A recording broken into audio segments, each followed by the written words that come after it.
Cerdas, pekerja keras, humoris, ramah tamah, dan baik hati adalah beberapa sifat yang tercermin dalam diri Melisha Gunasekera berusia 40 tahun. Wanita lulusan University of East London itu menggeluti beberapa bidang pekerjaan sekaligus, diantaranya ialah sebagai jurnalis di surat kabar Sunday Times, editor di portal berita Lanka Business Online, jurnalis di industri penyiaran berita Agence French Press, dan terakhir asisten wakil presiden di Fitch Ratings, yaitu sebuah lembaga pemeringkat kredit yang berbasis di Amerika. Walaupun Melisha Gunasekera atau kerap dipanggil Mel ini sudah berpenghasilan sendiri, ia masih tetap tinggal di rumah orang tuanya yang bernama Manel Gunasekera dan Markus Gunasekera. Saudara laki-lakinya bernama Dayan Gunasekera pun juga tinggal bersama mereka. Keluarga Mel terbilang sangat mapan. Ayahnya merupakan pendiri pabrik plastik terbesar di Sri Lanka. Pada hari Minggu tanggal 2 Februari tahun 2014, rutinitas keluarga Mel yang selalu menghadiri misa di gereja setempat membuat Mel terpaksa sendirian di rumah. Sebab semalam Mel pulang larut malam sehingga ia memutuskan tidak berangkat ke gereja dulu demi mengumpulkan energi kembali.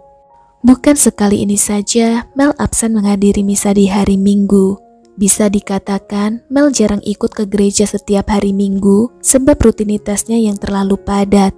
Istilah libur tidak ada dalam kamus Mel, apalagi istilah malam minggu. Bila kebanyakan orang menghabiskan Sabtu malam bersama keluarga, sahabat, atau pacar, Mel justru harus berkutat dengan segudang aktivitasnya, mulai dari bekerja hingga kuliah malam. Itulah alasan mengapa Mel sering absen menghadiri misa di hari Minggu.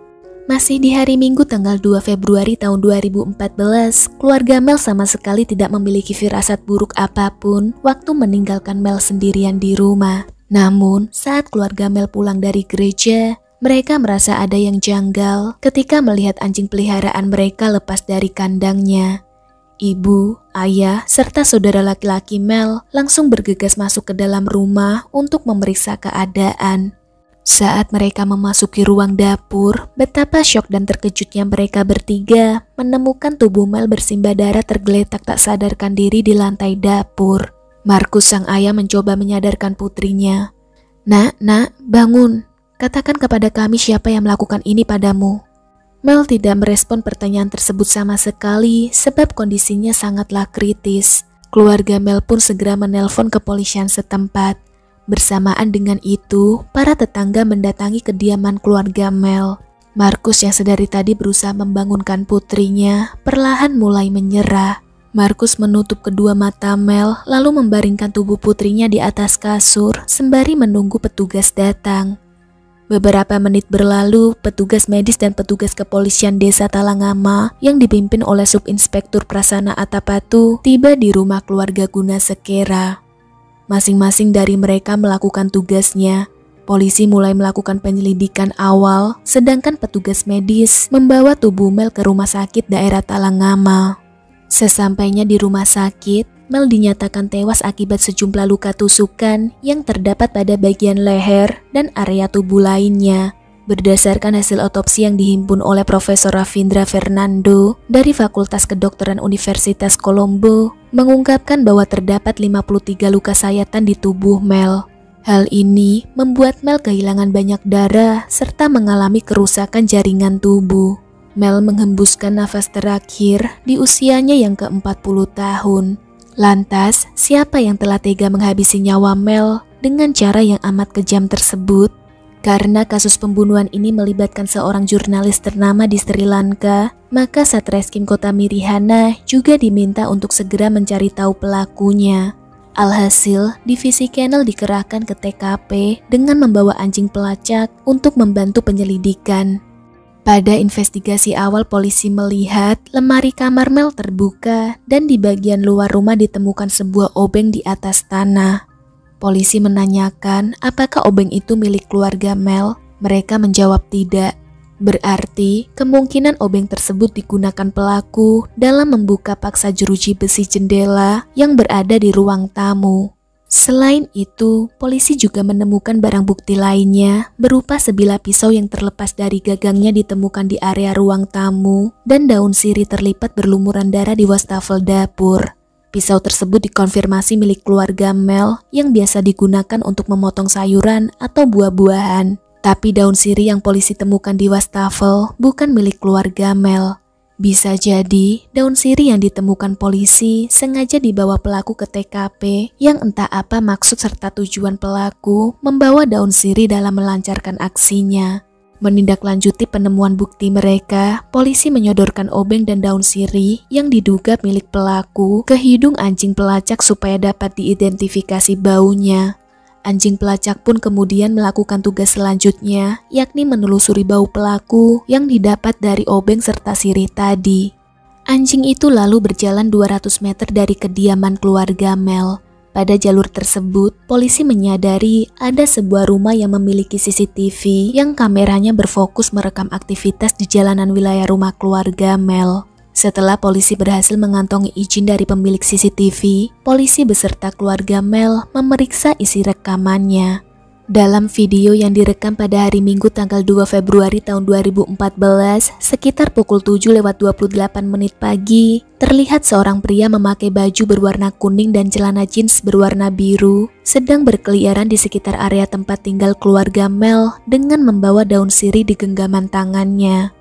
Kemudian, pukul 7:36, pria itu terlihat berjalan menuju jalan raya menjauhi lingkungan tersebut. Lalu pukul 8:04, pria yang terekam CCTV beberapa menit sebelumnya kembali berkeliaran lagi. Akan tetapi waktu itu, pria tersebut mengenakan kemeja biru berlengan pendek serta celana panjang berwarna hitam, yang mana Dayan mengklaim kalau pakaian yang dikenakan pria itu adalah miliknya.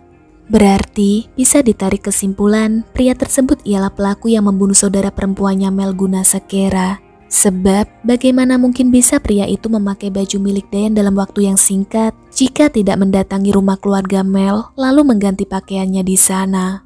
Nah, perawakan tubuh pria yang terekam dalam CCTV mengingatkan Dayan pada seseorang yang pernah bekerja sebagai tukang cat di rumah orang tuanya bernama Anthony Remsen. 2 bulan lalu sepupu perempuan Dayan yang bekerja sebagai karyawan di pabrik plastik milik ayahnya bernama Annie Rose merekomendasikan saudara laki-lakinya yakni Anthony untuk bekerja sebagai tukang cat di rumah keluarga Mel. Berhubung Annie Rose merupakan karyawan Markus, polisi pun meminta informasi kontak Annie kepada ayah Mel. Polisi pun segera menghubungi Annie untuk menanyakan alamat serta informasi kontak pribadi Anthony. Usai mendapati informasi yang mereka butuhkan, polisi bergegas mendatangi alamat rumah Anthony yang berlokasi di pinggiran kota Hokandara. Apesnya, polisi tidak menemukan pria itu di sana.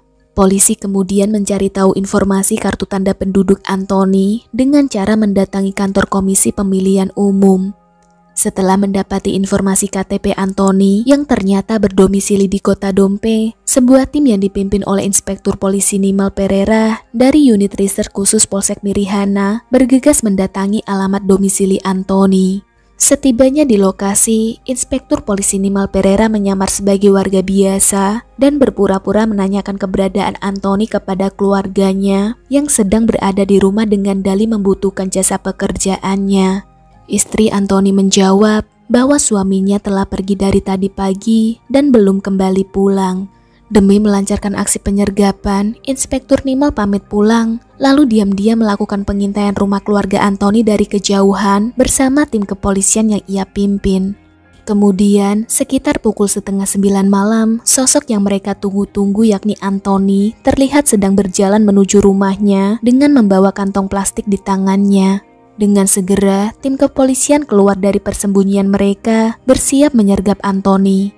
Kurang dari 24 jam pasca Mel dinyatakan tewas, akhirnya polisi berhasil meringkus Anthony yang saat itu ia masih mengenakan kemeja biru lengan pendek serta celana warna hitam yang sama persis seperti yang terakhir terekam di CCTV. Di dalam kantong plastik yang Anthony bawa, rupanya terdapat celana dan kaos oblong warna kuning yang dikenakannya pada pukul 7:36 pagi hingga 7:39 pagi. Polisi menemukan pakaian tersebut dalam keadaan basah, yang mana terdapat bekas noda darah yang sepertinya Anthony berusaha menghilangkan nodanya dengan cara mencuci pakaiannya. Itulah mengapa dia terpaksa memakai pakaian saudara laki-laki Mel. Bersamaan dengan penemuan tersebut, Polisi juga menyita kembali ponsel BlackBerry milik Mel dan sejumlah uang yang Anthony curi dari rumah keluarga Mel.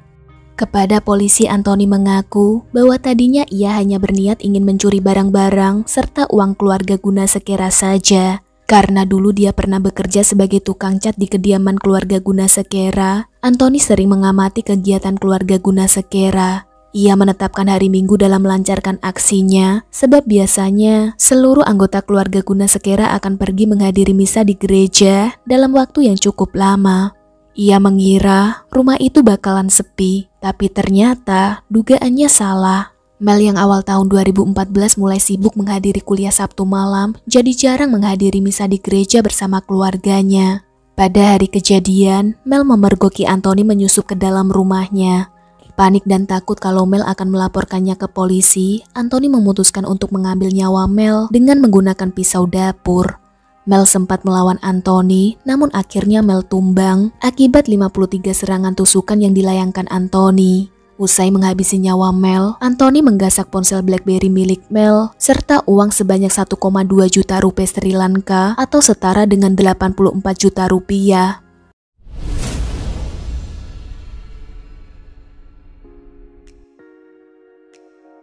Setelah melalui proses persidangan lebih dari 3 tahun, pada tanggal 5 Juli tahun 2017, Hakim Piasena menjatuhi hukuman mati kepada Anthony di Pengadilan Tinggi Colombo, Sri Lanka. Hingga detik ini, belum ada berita terkait pelaksanaan eksekusinya. Kemungkinan Anthony masih meringkuk di dalam penjara menunggu eksekusinya dilaksanakan. So guys, apa pendapat kalian mengenai kasus pembunuhan Mel Gunasekera, seorang jurnalis Sri Lanka yang tewas di tangan mantan pekerja keluarganya sendiri? Tuliskan pendapat kalian di kolom komentar ya. Well, sekian dulu ceritanya. Sampai jumpa di pembahasan kasus berikutnya. Have a nice day and see you.